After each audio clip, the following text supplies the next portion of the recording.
Iemanjá é uma mulher linda, mãezona,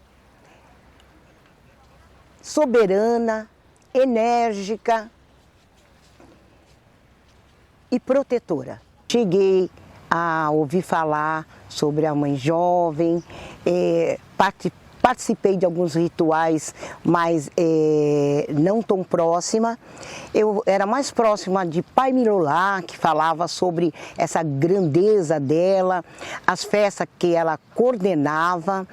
E após o ritual, toda a cerimônia, quando vinham do mar, ela fazia uma peixada, ele comentava muito disso. Mãe Catita convivi bastante, a todas as festas, né, que ela estávamos juntos, aquela energia, aquela grandeza, aquele amor.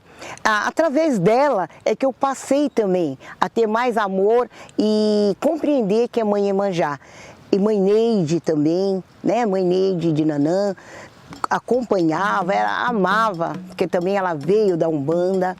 É um povo que deixou um legado bonito, deixou para nós essa experiência, essa força, esse amor ao mar, ao vento, ao ventre, que Iemanjá representa tudo isso. Ela é mãe, ela é ori e sabedoria. Então nós temos que continuar louvando Mãe Iemanjá para que nós não perdemos essa essência dos nossos ancestrais, que nos deixaram para louvar. Iemanjá, eu vou explicar no sentido de quem nunca ouviu falar dessa energia, mas às vezes sente um chamado por ela. É uma coisa que eu costumo dizer, que a força da Iemanjá, para mim, há uma palavra, mãe. A mãe geradora, a mãe que dá colo, a mãe que cuida, a mãe que zela, a mãe que não despreza o seu filho, a mãe que não despreza a sua dor, porque para mim a sua dor pode ser menor, muito pequenininha, mas para essa grande mãe é uma dorzona, então ela é aquele útero planetário. Do mar sai todas a evolução, muitas evoluções da espécie. É algo que eu sempre costumo dizer, antes de muitas coisas que habitam na Terra ter vida, já existia vida no mar. Então, para mim, Iemanjá, na Umbanda, né, ela é cultuada no mar, só que é uma orixá, é uma divindade que veio de territórios jurubás, que ela é cultuada no rio Ogum, na Nigéria. Quando ela veio para a diáspora, nós começamos a cultuar ela no mar, aqui no Brasil. Então nós cultuamos ela dentro do mar. E esse mar, ele tem um poder de trazer a vida, né? Então, o que eu falar de Iemanjá para uma pessoa que não a conhece, eu diria que ela é o colo de mãe, ela é o amor. Nasci em São Paulo. Eu tive que vir para o Guarujá porque eu tinha muito problema respiratório, de pulmão. O médico falou, você se muda para uma cidade com melhor, né, para você viver, ou vai ser difícil. Foi quando eu vim para o Guarujá, eu tinha 5 anos, e passeando na praia, eu estava com a minha mãe e uma moça falou para mim, olha, essa aí é filha de Iemanjá, né? Minha mãe falou, nem ligou, né? E eu, criança, a gente não liga nisso, mas foi falado isso. E aí foi quando eu conheci a casa, conheci todo o processo, né? E foi quando, dentro do processo, tem a leitura de coroa. E quando foi feita a leitura de coroa, falou, você é filha de Iemanjá. Eu falei, gente, e é muito engraçado, porque desde que eu vim para cá, eu falo que o mar me curou. Porque desde que eu me mudei para cá, eu nunca mais tive problema respiratório como eu tinha reincidente lá em São Paulo. Fui uma vez jogar búzios e me disseram, você é filha de Iemanjá. E eu disse, e quem é Iemanjá? e a pessoa me contou uma história, que Iemanjá é uma mãe, e eu sempre tive esse corpo para mais, muito mais.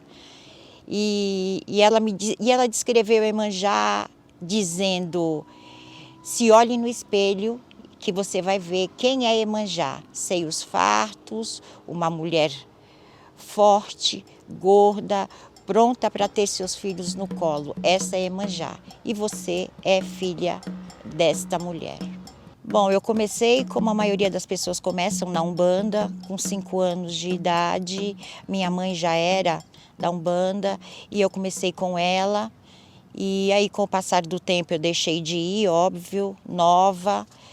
E aí, logo depois, eu comecei a passar mal, comecei a ver coisas. E aí, eu fui para Angola, conheci uma pessoa e a família dele toda era da Angola. E aí, eu fui e lá eu me iniciei. Só que Angola, eu me iniciei como Iemanjá com Ogum. E Angola não tem Iemanjá, existe Micaiá. Então, eu já me descobri do candomblé na Angola sem ninguém saber. Passados tempo, eu saí e aí eu vim para o Guarujá e batendo cabeça aqui, ali, lá. E aí eu descobri o candomblé Queto. E aí eu me apaixonei. Minha história na Umbanda é muito engraçado. A gente brinca assim que quem vem para a Umbanda sempre vem ou pelo amor ou pela dor. Eu, no caso, vim pela dor, estava passando por um momento muito difícil da minha vida, recém-separada, problema financeiro. Então, eu precisava, assim, de uma luz, né? Então, eu tinha uma amiga que conhecia uma pessoa que frequentava a casa, que é a Verona. Ela falou, não, vamos numa casa, eles dão passe, você vai se sentir bem.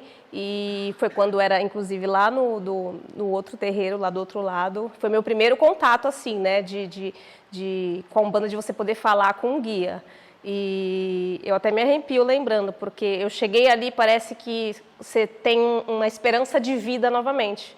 Porque com os conselhos que foram dados, com aquela esperança de quem não tinha nada, né, em vista pela frente.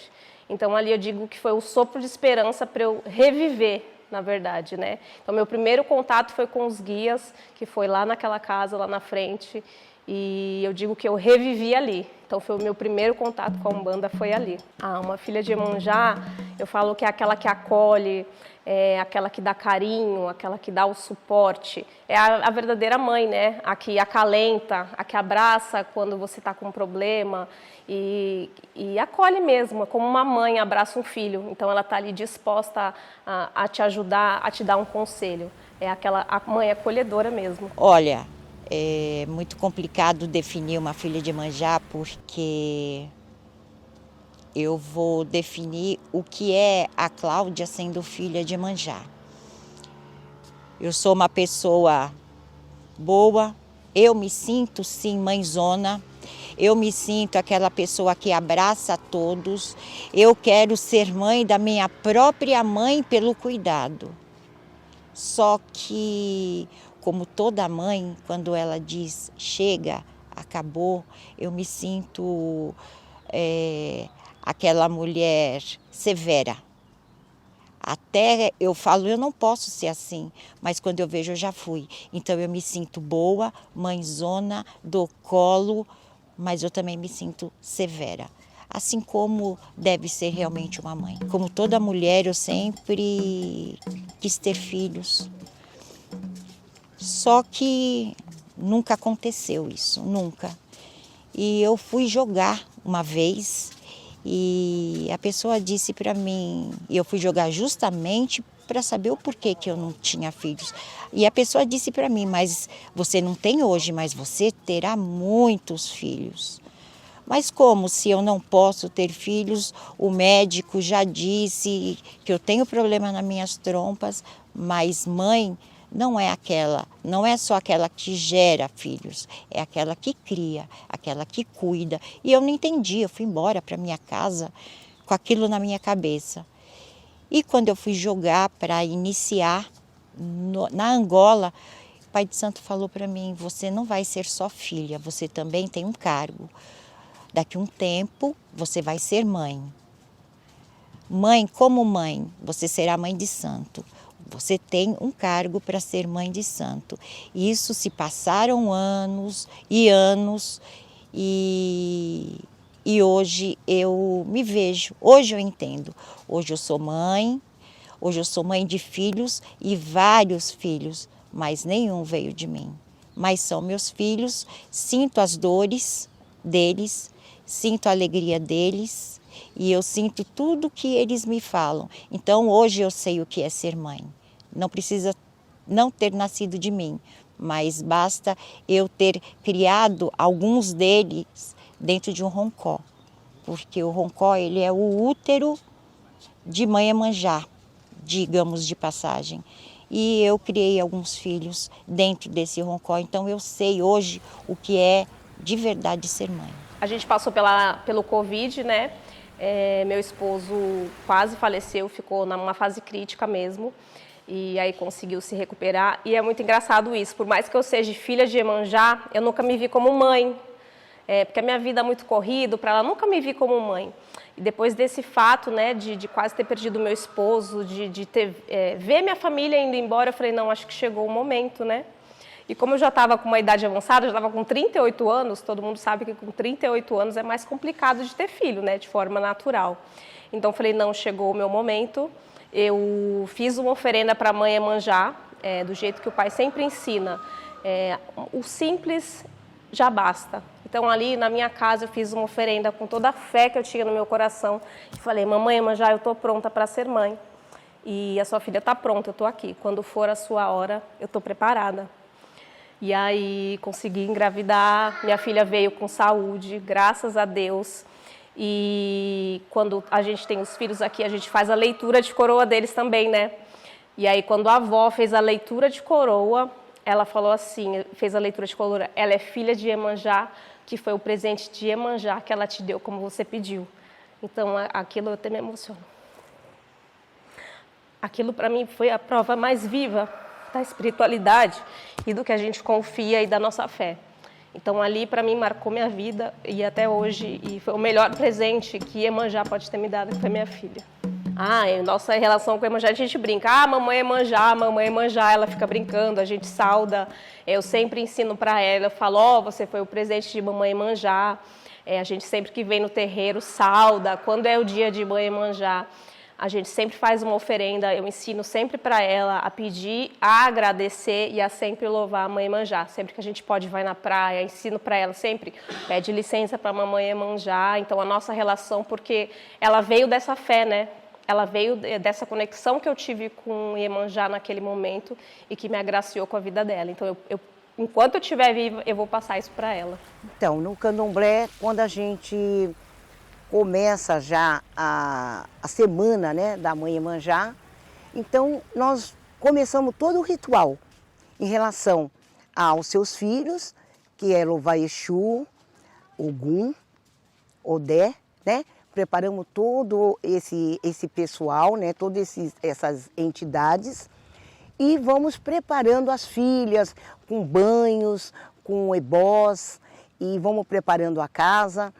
E as comidas de mãe Iemanjá, que é eboiá, que é manjá e outras mais, né, que nós temos para mãe Iemanjá. E vamos para o orô, fazemos o corte e preparamos o cesto, que seria o presente para ser entregue no dia da festa. É entregue no mar. Fazemos o ritual e a procissão e entregamos a mãe Iemanjá. De preferência em alto mar. Antigamente nós até colocávamos barcos para poder ser entregue em alto mar e vamos tentar trazer isso de novo, né? Até para a proteção da limpeza, do meio ambiente e a entrega ficar mais segura. Dentro da Umbanda, nós temos uma forma de cultuar diferente. Nós acreditamos na manifestação dos orixás, mas nós prestamos culto. Nós não temos o ato iniciático que se tem dentro do candomblé. Então, dentro da Umbanda, nós temos uma ritualística que nós chamamos de amaci. O que seria essa ritualística? É um macerado de ervas daquela determinada orixá, para que a gente lave a cabeça dos nossos filhos, para que os filhos de Iemanjá, né, recebam esse amaci. Então, nós cuidamos, dentro desse ritual do amaci, com um sangue vegetal. Então, através da maceração das ervas, das rezas, a gente evoca o espírito daquela divindade, a energia daquela divindade, para nutrir aquela cabeça daquele filho. Dentro da linha de Umbanda, é muito conhecida a linha dos marujos, linha dos marinheiros, né? Que dentro dessa linha engloba todos os espíritos que, de alguma forma, tinham uma ligação com o mar enquanto tinham vida. Então, muitos desses espíritos contam para a gente que morreu no mar, que foi recebido por Mãe Iemanjá e que fez uma promessa de, mesmo depois da morte, continuar trabalhando essa energia do mar. Então, nós temos hoje os trabalhadores dentro da Umbanda, que são os espíritos que se manifestam como marujos, marinheiros, jangadeiros, pescadores, que trabalharam e tiveram sua encarnação muito envolvida, dedicada à pesca, ao mar. E esses espíritos, eles vêm trazer o axé de Mãe Iemanjá, ou seja, eles vêm, muitos deles, né, muitos dos marujos, eles vêm marolado, como diz eles, né? Eles vêm se balançando, que dá um aspecto de achar que aquele espírito está bêbado. Mas não.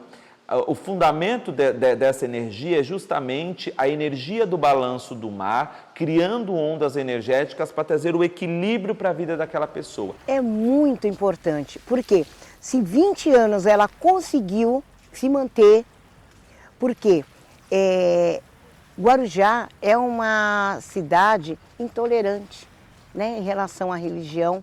Nós passamos por muitas dificuldades para chegar onde nós estamos, mas, contudo, é uma festa que é abraçada pelos turistas, por alguns fiéis, para outros também que são de outras religiões, porque Iemanjá é universal, né? Então é um orixá que ele abrange outras religiões. Eu sei porque durante esse período eu jogo também na praia e os turistas também pegam um banho, eles pedem receitas, a gente fala de perfumes, e situações, né, que são passadas para eles. E eles retornam. E eu vejo a grande, como se fala, procura das pessoas em relação à festa. A festa de Iemanjá, eu falo que ele é um culto de resistência, né? Nós sabemos a luta que os nossos ancestrais tiveram, pessoas antes. Nós participamos, eu acredito que há 6 anos dessa festa, mais ou menos, 5 para 6 anos. E eu sempre, todas as reuniões, eu escuto o desafio, né, dessas ancestrais. Antes de mais nada, eu particularmente acredito que fazer essa festa é você celebrar a ancestralidade dessas pessoas que lutaram para que essa festa acontecesse. Pela religião, pela resistência, pela força, pela não aceitação do seu culto. E esse povo foi até praça pública numa praia para poder expressar sua fé. Era algo pequeno que foi se tornando grande, que hoje é a festa como é. Bom, aqui no Guarujá, a festa de Iemanjá, ela já é tradicional, tanto que ela está fazendo 20 anos. Então, eu acho que por nós termos esse mar desse tamanho, é a casa dela. E por que não vamos louvar essa senhora que ela existe? Ela é conhecida mundialmente, então eu acho muito importante nós termos a festa sim aqui no Guarujá, para que a gente possa louvar Mãe Iemanjá, para que os turistas possam vir conhecer e para que essa intolerância que hoje nós vivemos, ela, quem sabe, diminua. É uma festa muito importante, porque é uma festa que não engloba só as casas, né? É para um público geral, para os simpatizantes, para o pessoal até que está na praia lá, fala, nossa, que legal, né? Uma festa importante para a cidade. é uma festa, é uma festa aberta de um orixá, que é o único que, se você vê, que faz uma festa aberta para todo o público. Então traz essa visibilidade, desmascara o que as pessoas sempre pensam negativo da nossa religião. Eles veem que ali tem acolhimento, tem um carinho, tem um preparo, tudo é feito com muito carinho. Então as pessoas tiram também aquela impressão de que tudo é ruim, né? Então é muito bom nesse sentido. Bom, nossa casa, ela se prepara, a gente sempre se prepara antes com um ritual, a cada 7 dias. A gente faz um desenvolvimento, né, vinculado a essa grande mãe. Os filhos da casa, a gente passa orientações, como se preparar para o banho, firmezas, porque querendo ou não, a gente está saindo de um espaço físico, né, onde tem todos os assentamentos, toda a estrutura espiritual que a gente precisa para poder dar paz, e irmos para um espaço aberto que vamos receber todo tipo de pessoas. Então, nós começamos com oferendas, firmezas, a preparação da tenda, os filhos vêm para cá, a gente monta as cortinas, a gente monta as lembrancinhas, a gente monta as oferendas, então existe toda uma estrutura. Começa 7 dias antes, se não mais, né, toda essa preparação para que possamos louvar essa grande mãe. Então, já começamos, na realidade, porque nós temos aí pouco tempo, então nós já começamos a preparar o barco da mãe Iemanjá, levar para pintar, colar, decorar, cuidar da imagem, enfim, nós temos toda essa ritualística. Mas dentro do fundamento, nós levamos as oferendas, fazemos as comidas sagradas da grande mãe, levamos também as oferendas dos espíritos que nós cultuamos, que são os marujos, marinheiros, e geralmente eles passam sempre alguma orientação, e aí não é simples a mesma coisa, mas eles sempre nos passam uma orientação de como proceder. Então a nossa preparação, ela começa como se fosse uma preparação para uma gira mesmo. A gente faz a preparação, a gente que é filho de Iemanjá, a gente faz a nossa oferenda para colocar ali nos pés de Iemanjá, pedindo as nossas bênçãos e a nossa oferenda pessoal da gente que é filho de Iemanjá. Durante o dia a gente vai, monta a barraca, coloca os enfeites, a gente deixa tudo preparadinho, tudo bem arrumadinho com as flores. Então, assim, é um dia bem puxado, a gente se dedica ao máximo, começa 1 semana antes a gente confeccionar tudo, as lembrancinhas, para que tudo fica perfeito, porque nossa mãe Iemanjá merece, o público merece, que é uma festa muito linda e para beneficiar a todos. Então, a casa já anoitece, já com os presentes no pé de mãe Iemanjá. Os filhos já estão lá, já tomaram ebó, já tomaram banho. Não é só os filhos de Iemanjá, todos nós somos filhos de Iemanjá, porque ela é mãe de todos os ori. E dormimos e amanhecemos de manhã, fazemos a oração, tomamos o nosso café e vamos para o ritual da armação da barraca e os preparativos para a entrega. Bom, particularmente, eu faço a minha preparação da semana. Então, eu me guardo a semana toda para essa festa. E um dia antes da festa, se tiver que ir para o barracão, eu vou para o barracão, tomo meus banhos, faço o ebó, faço tudo o que tem que fazer. Se tiver que ficar lá no barracão guardada, para que a gente possa, no dia 2, no caso, ter toda essa comunhão, eu me guardo dentro do barracão para que no dia da festa eu esteja totalmente com a mente voltada para minha mãe Iemanjá. Vai ser um dia muito mágico, se Deus quiser. O São Pedro vai colaborar, não vai mandar chuva. Vai ser um dia que a gente vai louvar muito, com muito amor a mãe Iemanjá, e que a gente vai acolher todo mundo com muito amor e com muito carinho, assim como a mãe Iemanjá acolhe todo mundo. A gente vai estar lá para acolher todo mundo que vier com muito amor.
Eu não consigo imaginar, porque para mim sempre é uma novidade. Eu já estou ansiosa para que esse dia chegue e o dia então, de um dia para o outro, eu já nem durmo. Então eu já fico naquela ansiedade, eu não sei o que vai acontecer, mas eu já tento adivinhar, então eu fico muito ansiosa para que esse dia chegue e no dia então eu fico mais ansiosa ainda para que chegue o momento da entrega dos presentes.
Bota pra fora aí.